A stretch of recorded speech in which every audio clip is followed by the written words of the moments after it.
Good morning. आज हम लोग पढ़ेंगे क्लास 10 का सबसे इम्पोर्टेंट क्वेश्चन जो हर साल मैट्रिक बोर्ड में पूछता रहता है। ठीक है ना। तो 2023 के विद्यार्थी जो एग्जाम देने वाले हैं वो विशेषकर इस क्वेश्चन को देखेंगे और अपने गाइड से या अपनी कोचिंग संस्थान से जितने सारे नोट्स होंगे उससे अपना देखकर क्वेश्चन को याद करते रहेंगे। ठीक है ना। तो आइए हम लोग क्वेश्चन नंबर 1 पहले समझते हैं। क्वेश्चन नंबर 1 दिया हुआ है कि वास्तविक प्रतिबिंब एवं काल्पनिक प्रतिबिंब में अंतर स्पष्ट करें। इस क्वेश्चन को दो तरह से भी पूछ सकता है कि वास्तविक प्रतिबिंब एवं काल्पनिक प्रतिबिंब क्या है बतावे, या दोनों के बीच में अंतर पूछ सकता है। अगला क्वेश्चन कह रहा है अवतल दर्पण, उत्तल दर्पण एवं समतल दर्पण के दो उपयोग को लिखें। ये क्वेश्चन बार बार पूछा हुआ क्वेश्चन है, पिछले साल भी पूछा हुआ था, इसे आप देख लीजिएगा। ठीक है ना। उत्तल दर्पण का उपयोग साइड मिरर के रूप में होता है, क्यों होता है? इस बात को आप जानते होंगे कि साइड मिरर के रूप में क्यों होता है। आप देखे होंगे इसी से रिलेटेड क्वेश्चन डाल देता है आपके सामने कि एम्बुलेंस पर जो गाड़ी होता है उस पर एम्बुलेंस जो लिखा रहता है उस पर उल्टा क्यों दिखाई देता है। ठीक है ना। उल्टा क्यों लिखा हुआ रहता है, इसी रिलेटेड क्वेश्चन उस पर भी आ जा सकता है। ठीक है ना। नेक्स्ट पॉइंट क्वेश्चन है प्रकाश के परावर्तन के नियम को लिखे। ये क्वेश्चन तो हर एक साल गैपिंग के बाद पूछते रहता है। प्रकाश के परावर्तन के नियम को लिखें। इसी से रिलेटेड एक और क्वेश्चन है जो मैं आगे लिख दिया हूँ, प्रकाश के अपवर्तन के नियम को लिखें। यहाँ पे क्वेश्चन नंबर 10 जो है ध्यान रखिएगा, परावर्तन है और ये है अपवर्तन है। इस पे आप लोग को फोकस करना होगा। आप जानते भी होंगे कि प्रकाश के परावर्तन में कितने नियम होते हैं, 2 नियम होते हैं। इसमें भी प्रकाश के अपवर्तन में कितने नियम होते हैं, 2 नियम होते हैं। ठीक है ना। नेक्स्ट क्वेश्चन हम लोग के सामने है कि लेंस की क्षमता क्या है।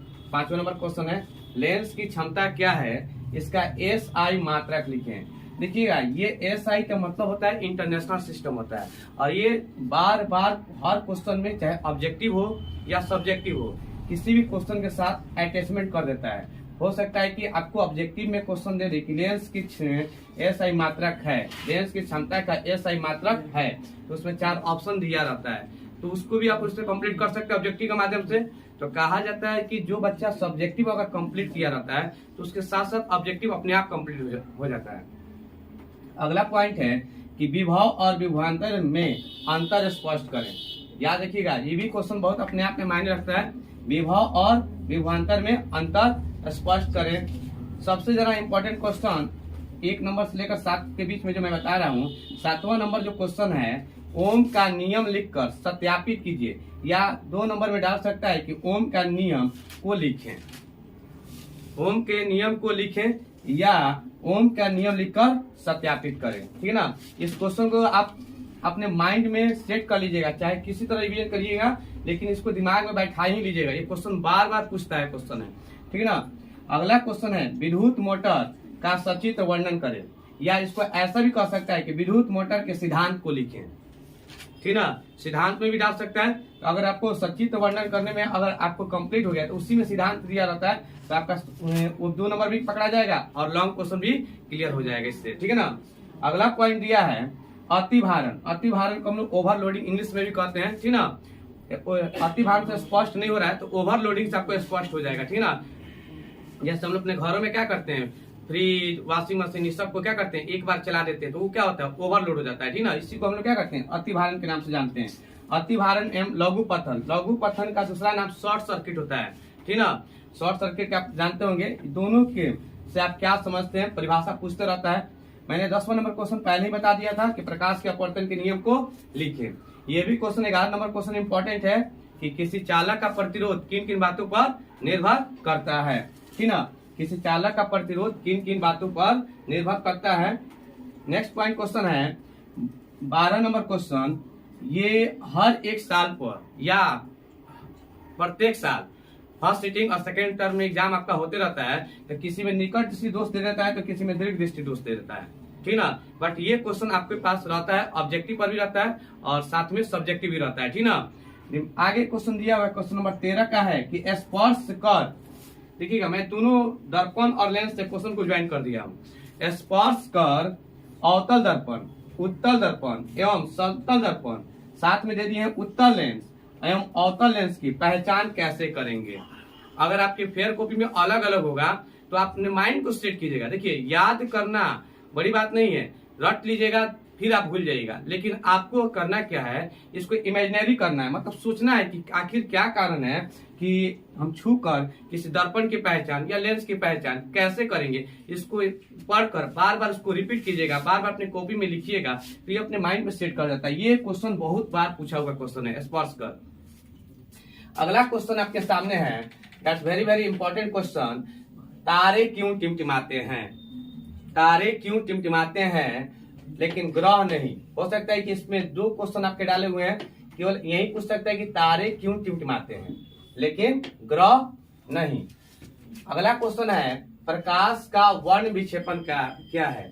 ये क्वेश्चन जो है रंग बिरंगा संसार से लिया गया है, ठीक ना। आप पढ़े होंगे किताब में, उसमें 5 में दिया गया है कि प्रकाश का वर्ण विक्षेपण क्या है। यही क्वेश्चन में क्या करता है, जैसे 14 नंबर क्वेश्चन में बताया था कि तारे क्यों टिमटिमाते हैं लेकिन ग्रह क्यों नहीं। इसी के क्वेश्चन से रिलेटेड है कि तारे और ग्रह में अंतर बताइए। क्वेश्चन नंबर 16 में दिया हुआ है। ये क्वेश्चन जो है या तो ये पूछ सकता है नहीं तो ये पूछ सकता है, लेकिन हर साल गैपिंग करके ये दोनों में से कोई क्वेश्चन देते रहता है, ठीक ना। इससे आप VVI समझ के इसको दिमाग में बैठाइएगा, रिविजन कीजिएगा। नेक्स्ट पॉइंट क्वेश्चन है, टिंडल प्रभाव क्या है? टिंडल प्रभाव क्या है? इससे पहले क्वेश्चन था इंद्रधनुष कैसे बनता है। देखिएगा, वो बच्चे क्या करते हैं कि लॉन्ग क्वेश्चन पर ज्यादा फोकस कर देते हैं और शॉर्ट क्वेश्चन ध्यान नहीं देते हैं। होता क्या है कि परीक्षा में टीचर क्या करता है, जब क्वेश्चन सेट करता है तो कोशिश करता है कि बच्चा को जितना आसान क्वेश्चन देंगे उतना ही अच्छा ढंग से व्याख्या करेगा। और हम लोग क्या सोचते हैं कि टीचर जो है हल्का क्वेश्चन नहीं देगा, भारी क्वेश्चन देगा, और हम लोग क्या करते हैं भारी क्वेश्चन पर फोकस कर लेते हैं और छोटा क्वेश्चन जब पूछता है तो हम लोग छोड़ देते हैं। तो छोटा छोटा क्वेश्चन जो है उसको हम जरूर देखेंगे। जैसे टिंडल प्रभाव क्या है, इसको हम लोग इग्नोर कर देते हैं, ठीक ना। ये सब क्वेश्चन हम छोड़ देते हैं, जिसके कारण हम लोग परीक्षा में आता है वो भूल जाते हैं। जैसे पारदर्शी किसे कहते हैं, अपारदर्शी किसे कहते हैं, ये सब छोटा क्वेश्चन है, हम इसको इग्नोर कर देते हैं। नेक्स्ट पॉइंट क्वेश्चन है, अंतरिक्ष यात्री को आकाश काला क्यों दिखाई देता है? मतलब अंतरिक्ष यात्री का मतलब जानते हैं ना, अंतरिक्ष में जो यात्री गया रहता है वहां से जब देखता है तो आकाश काला क्यों दिखाई देता है, इसके बारे में भी व्याख्या किया गया है, ठीक ना। तो अपने नोट से आप इसको क्या कीजिएगा, कंप्लीट कर लीजिएगा। नेक्स्ट पॉइंट क्वेश्चन है, अवतल दर्पण में सिद्ध करें F बराबर R/2। अवतल दर्पण में सिद्ध करें F बराबर R/2। नेक्स्ट क्वेश्चन आपके सामने है, नेत्र की समंजन क्षमता क्या है? ये क्वेश्चन जो है मॉडल पेपर में भी आपका बिहार विद्यालय परीक्षा समिति में भी बार बार रिपीट किया हुआ क्वेश्चन है। इस पे आप लोग ज्यादा फोकस कीजिएगा, नेत्र की समंजन क्षमता क्या है, ठीक ना।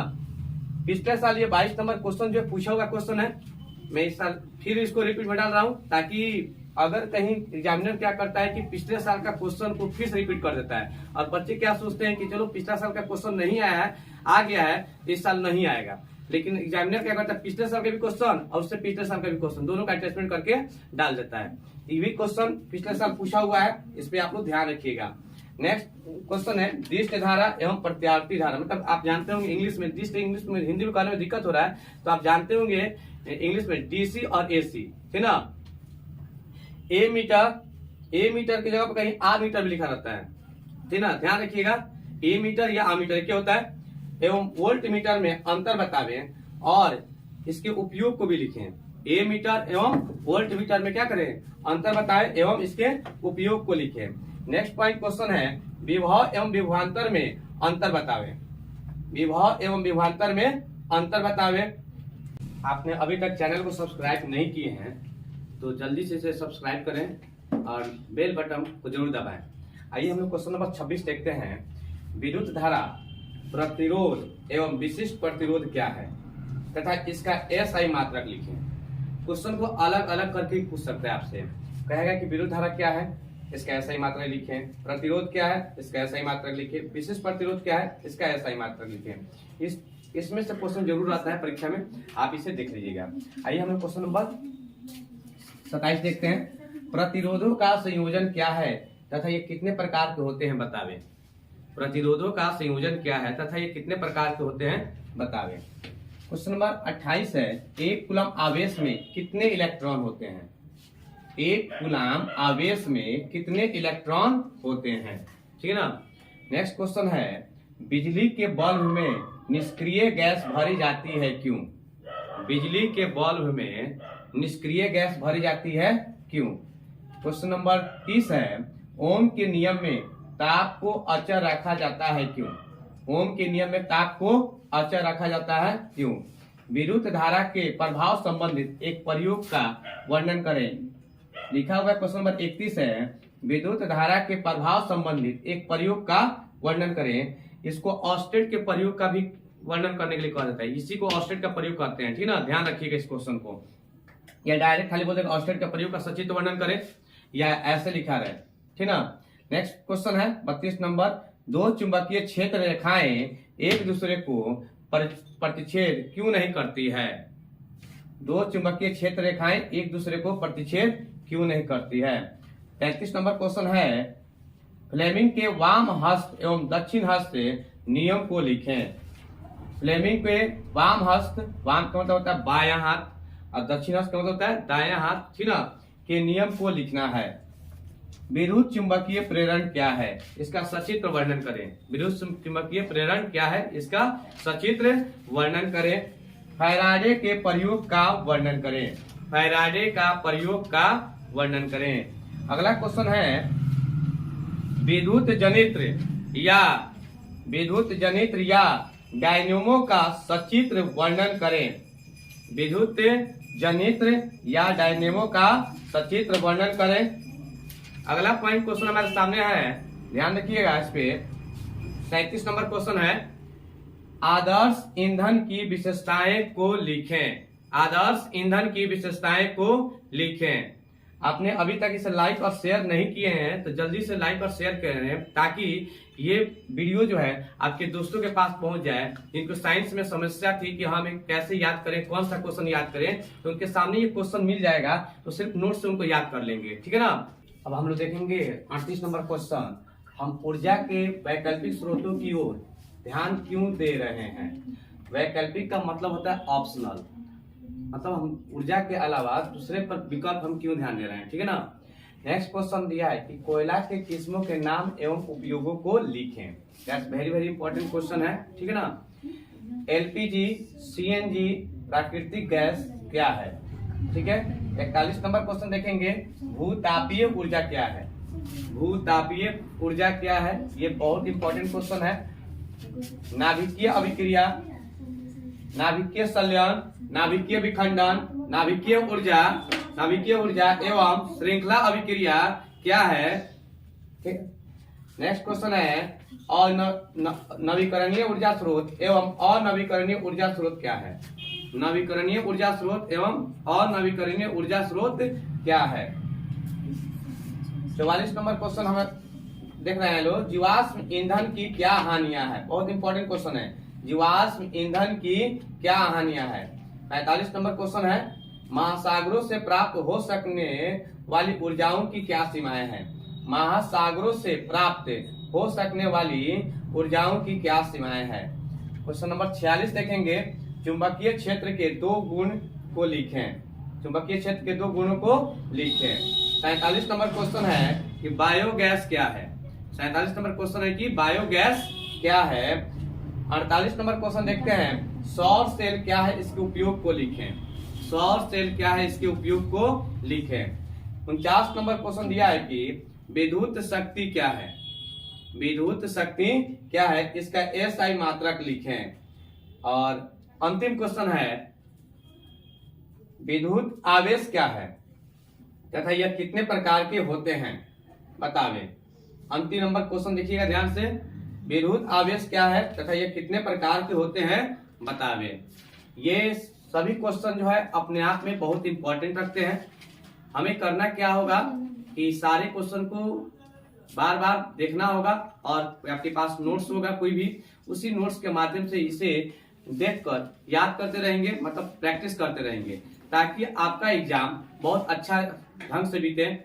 आपका एग्जाम फिजिक्स का, केमिस्ट्री का और बायोलॉजी मतलब साइंस का एग्जाम 15 फरवरी को होने वाला है। इससे अभी आपके पास समय है, लगभग 1 माह का समय है।